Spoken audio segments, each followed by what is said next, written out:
जैन विद्यार्थी मित्रांनो, बघा आपल्याला या ठिकाणी एक प्रश्न विचारलेला आहे की वर्गमूळामध्ये 11 अधिक वर्गमूळामध्ये 120 ची किंमत किती आहे. ज्याही वेळेस तुम्हाला अशा प्रकारचा प्रश्न येईल त्यावेळेस एकदम सोप्या पद्धतीने या प्रश्नाला कसं सोडवायचं हे आज आपण पाहणार आहोत. बघा अशा वेळेसचा अशा प्रकारचा जर प्रश्न आला की वर्गमूळामध्ये एक संख्या दिली प्लस त्याच्यामध्ये परत वर्गमूळात एक संख्या दिली, मग या प्रश्नाला सोडवताना काय करायचं, अगोदर ही संख्या लक्षात घ्यायची किती, 120.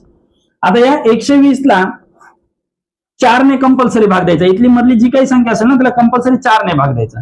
आता 120 ला जर आपण 4 ने भाग दिला तर उत्तर काय येईल, 4 1 4, 4 3 12, शून्याला 0, म्हणजे आपलं उत्तर काय आलं, 30.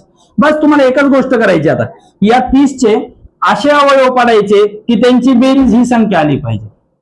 30 चे असे अवयव पाडा की त्यांची बेरीज 11 आली पाहिजे. मग आता 30 चे अवयव कुठले कुठले, 3 गुणिले 10 हा एक अवयव आहे, 2 गुणिले 15 हा एक अवयव आहे आणि 5 गुणिले 6 हा एक अवयव आहे. मग आता मला सांगा, 3 आणि 10 या दोघांची बेरीज 13 झाली, चालणार नाही. 2 आणि 15 ची बेरीज 17 झाली, ती चालणार नाही. आणि 5 आणि 6 यांची बेरीज किती होते, 11 होते का, बघा बरं, बरोबर आहे. मग आपल्याला असे अवयव घ्यायचे की त्यांची बेरीज ही संख्या आली पाहिजे. मग आता काय होईल, मग उत्तर आलं 5 अधिक 6 आणि फक्त त्यांना वर्गमूळ टाकायचंय, झालं तुमचं उत्तर, बाकी काहीच करायचं नाही. किती सोपी पद्धत आहे. आणि दुसरा एक महत्वाचा नियम सांगतो की इथं जर वजा आलं, इथं काय आलं, वजा, तर तुम्हाला असे अवयव निवडायचे की त्यांची वजाबाकी ही संख्या आली पाहिजे.